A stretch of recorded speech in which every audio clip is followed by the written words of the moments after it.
بسم اللہ الرحمن الرحیم۔ السلام علیکم۔ نیو ایئر کے حوالے سے سلسلہ وار احادیث، نورانی کلمات جن کو سننے اور جن پر عمل کرنے کے بعد ہم پرسکون زندگی گزار سکتے ہیں۔ یقیناً اللہ تعالیٰ نے فرمایا ہے کہ میرے ذکر میں ہی اطمینان ہے، الا بذکر اللہ تطمئن القلوب، کہ آگاہ رہو، اللہ کو یاد کرنے میں ہی دل جو ہے، قلوب اطمینان پاتے ہیں، قلوب کو جو ہے وہ سکون ملتا ہے۔ جبکہ ہم سکون کن چیزوں میں پا رہے ہیں، کن چیزوں سے ہم حاصل کرنے کی کوشش کر رہے ہیں؟ دنیا کی کمائی، جتنا کماؤ، جتنی دولت زیادہ اتنا سکون زیادہ، یہ ایک غلط تصور ہم اپنے ذہن میں لیے پھر رہے ہیں۔ جبکہ احادیث اور قرآنی آیات کی روشنی میں جو چیز ہم تک پہنچی ہے وہ یہی ہے کہ اللہ کا قرب اور اللہ کا ذکر ہی دراصل دلوں کو اطمینان بخشتا ہے۔ لہٰذا ایک اور خوبصورت اور نورانی حدیث امام امیر المؤمنین علی بن ابی طالب علیہ السلام کی، کہ جس میں آپ فرماتے ہیں، میں ترجمہ کرتا ہوں، اپنی عمر کو ایسے کاموں میں ضائع کرنے سے بچاؤ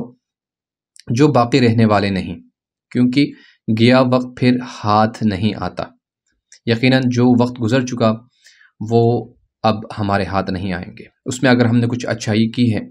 تو اس پر ہمیں شکر بجا لانے کی ضرورت ہے، اور جو حال ہے، جو وقت آپ اور مجھے میسر ہیں آج کا دن، اس کو غنیمت سمجھیں اور اسی میں جو کچھ کر سکتے ہیں ہم اسی میں کریں، کیونکہ آنے والے وقت کے حساب سے بھی بتایا گیا ہے کہ اس میں صرف آپ اس کی امید کر سکتے ہیں کہ خدا نے اگر مجھے عمر دی، طولانی عمر دی، تو میں کچھ کر پاؤں گا، ٹھیک ہے، اپنے آخرت کے لیے۔ لہٰذا